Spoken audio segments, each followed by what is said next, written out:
All right, guys, thanks for being here. Happy Saturday. Alethea, can you hear me loud and clear? Yes, I can.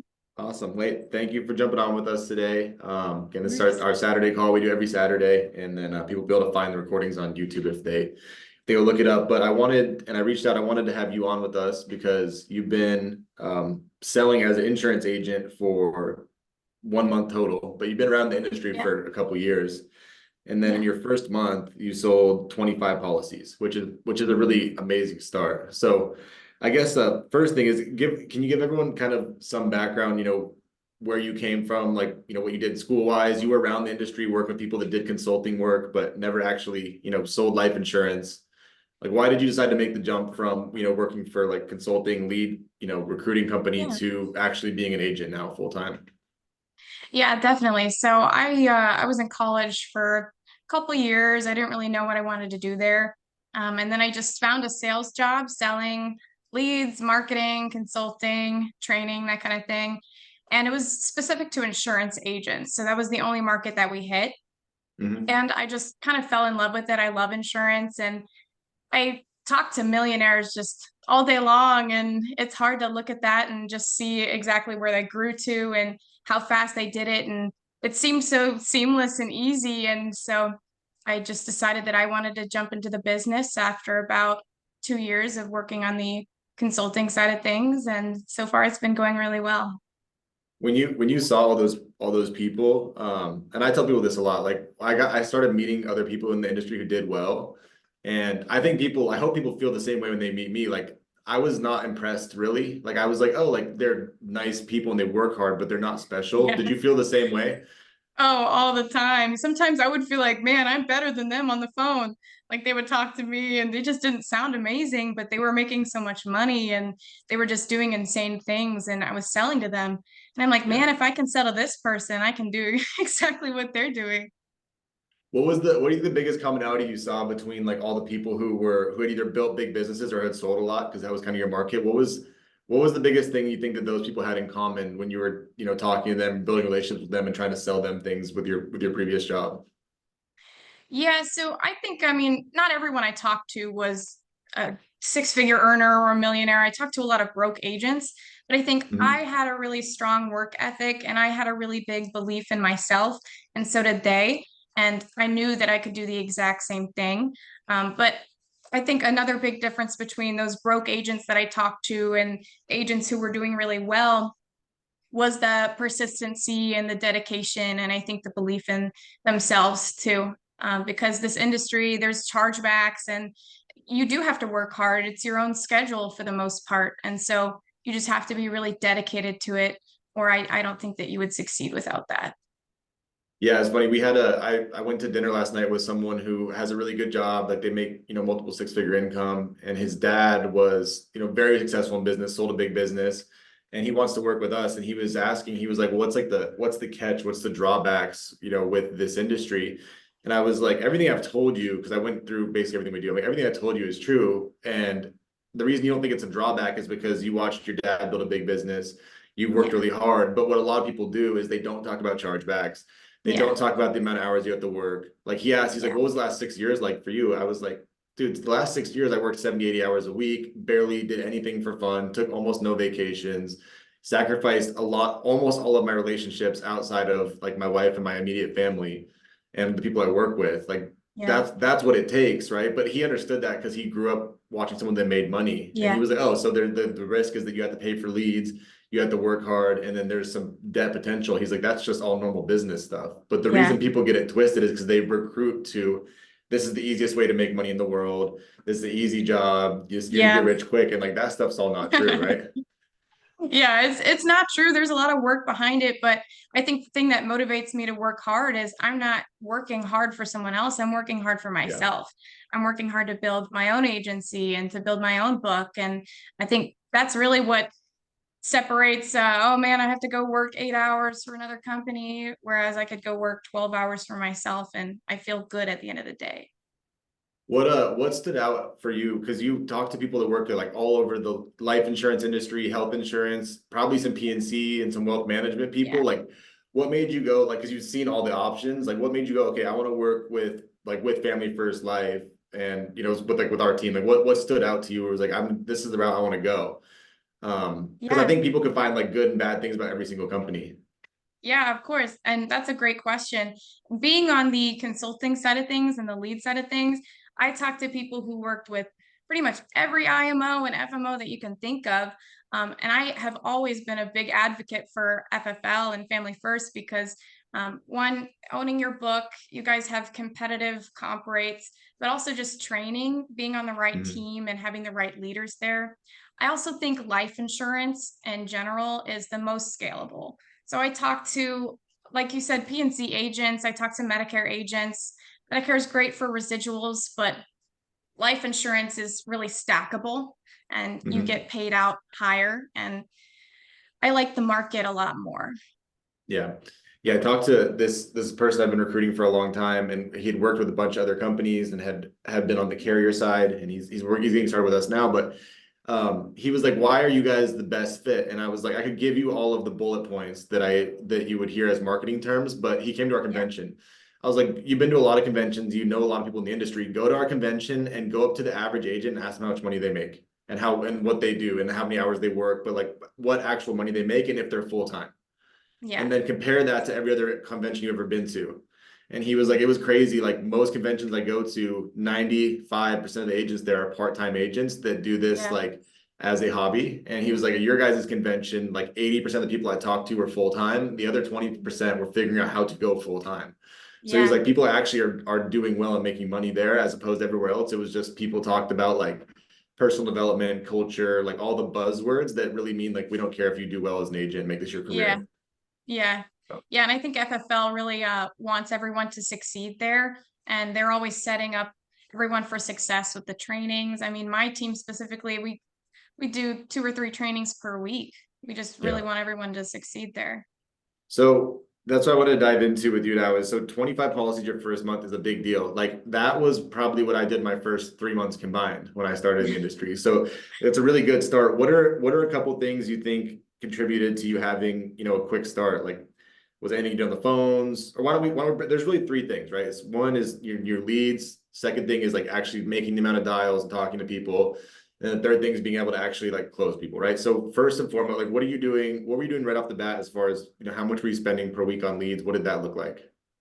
Yeah, so I was targeting more the veteran market, and I'm still doing a little bit of that. I'm kind of trying to switch a little bit more towards IUL just because it's a bigger wins. But on the veteran side of things, I was spending about 1,400 every other week, and I would also work a lot of aged leads as well.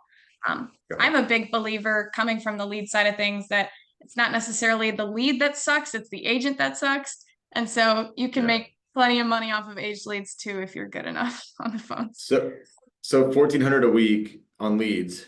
Um, I assume you didn't have like hundreds of thousands of dollars stacked up in your account when you started this, right?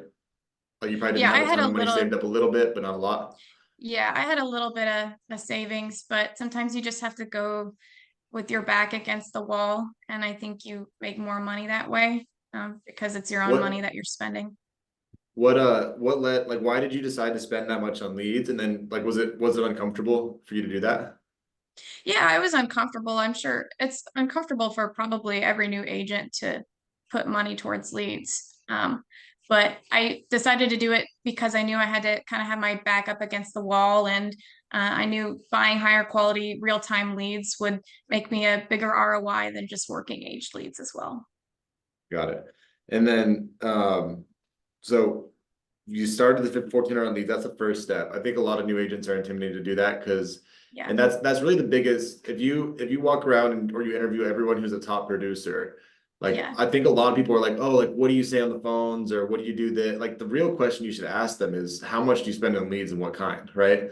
And when yeah, I started realizing that, everyone I talked to, I was like, oh, the people that sell 100 policies a month, they just spend 2,500 a week on leads or yeah, 5,000 a week on leads. Like it just depends on the producer, but typically the lead spend just directly correlates to how much they issue, right? yeah, And like you said, having some skin in the game is super important because mm, some agents like, can I get free leads? And like you can, if you have free leads, you're not going to work them.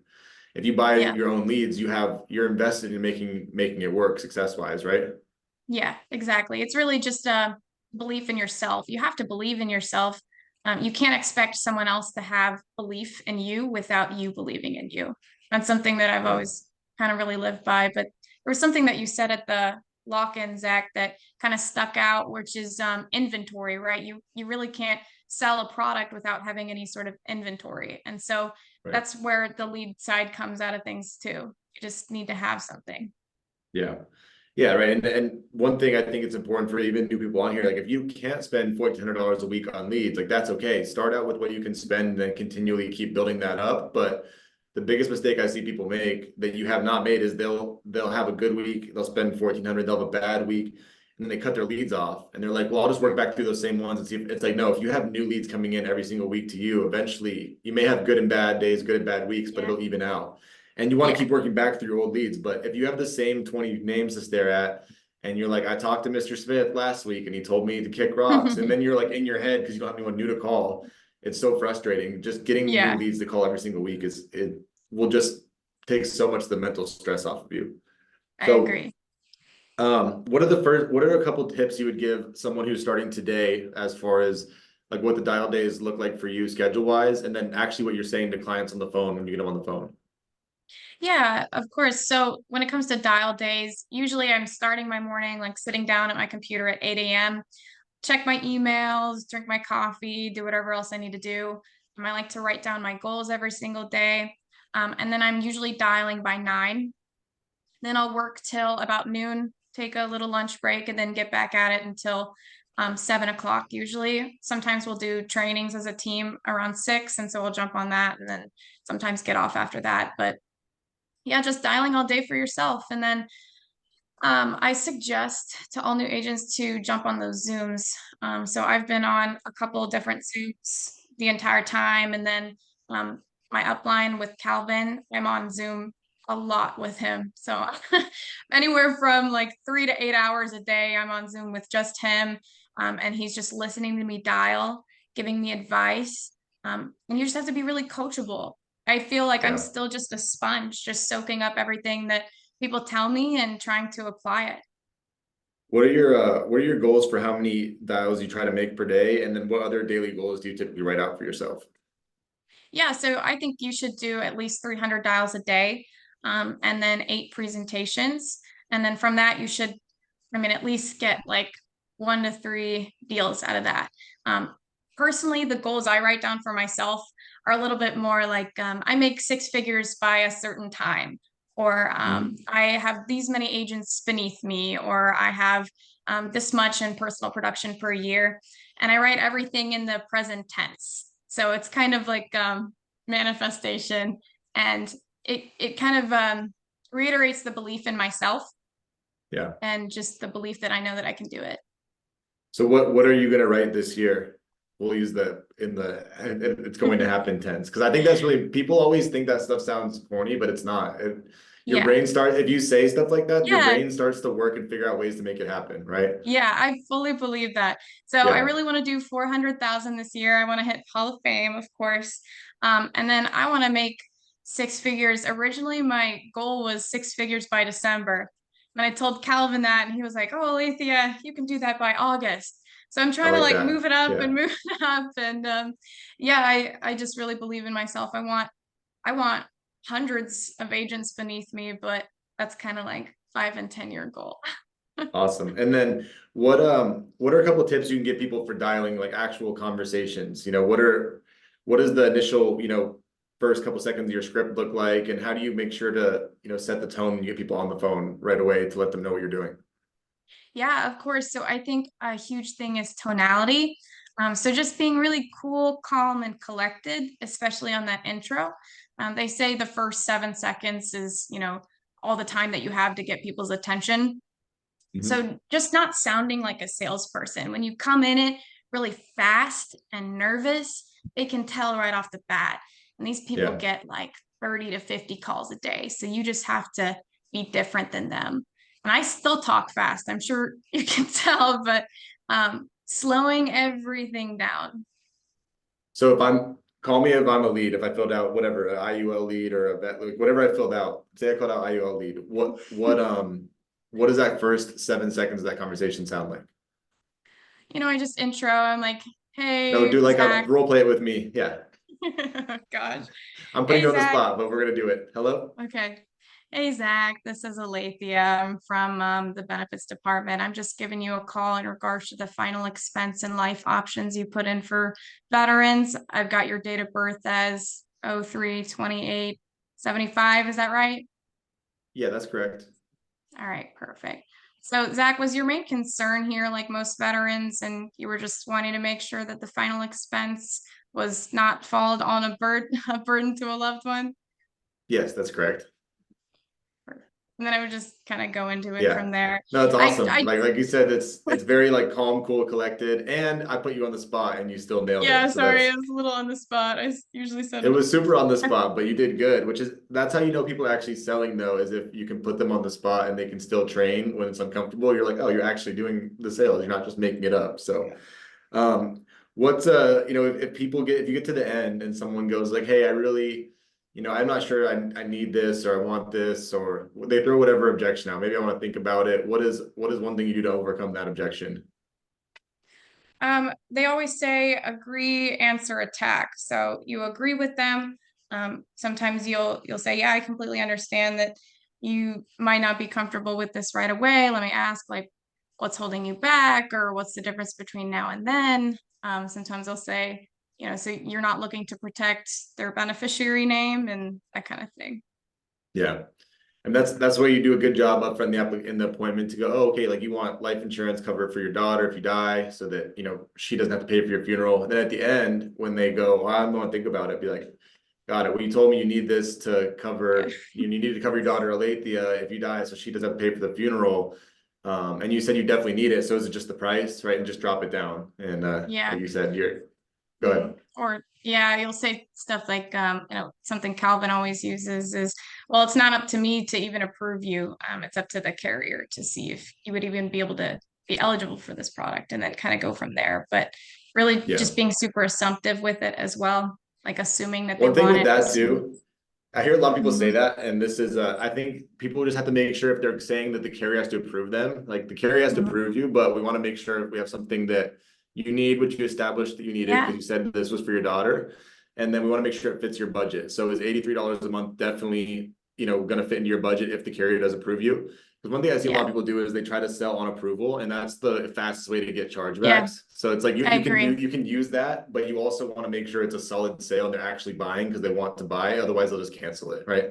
Yeah. I think that's a mistake I made, like my first week or so, just selling off of a approval in the actual application. And yeah, it doesn't go well. I think I already had a couple chargebacks from that. Yep. Yeah. It's getting sales is great, but keeping sales in the books is a lot better. Yeah, So one thing I always try to more reiterate with people important. especially if I hear them do that is just make sure, like you can use that and say that this is the process, but you want to make sure that they're buying because they're buying, not because they're just seeing if they get Yeah, approved. So yeah. awesome, Lathy. Well, hey, thank you so much for jumping on with us today. I appreciate you. Your success right away has been awesome, and looking forward to seeing you keep growing. All right. Thanks so much, Zach. Bye bye.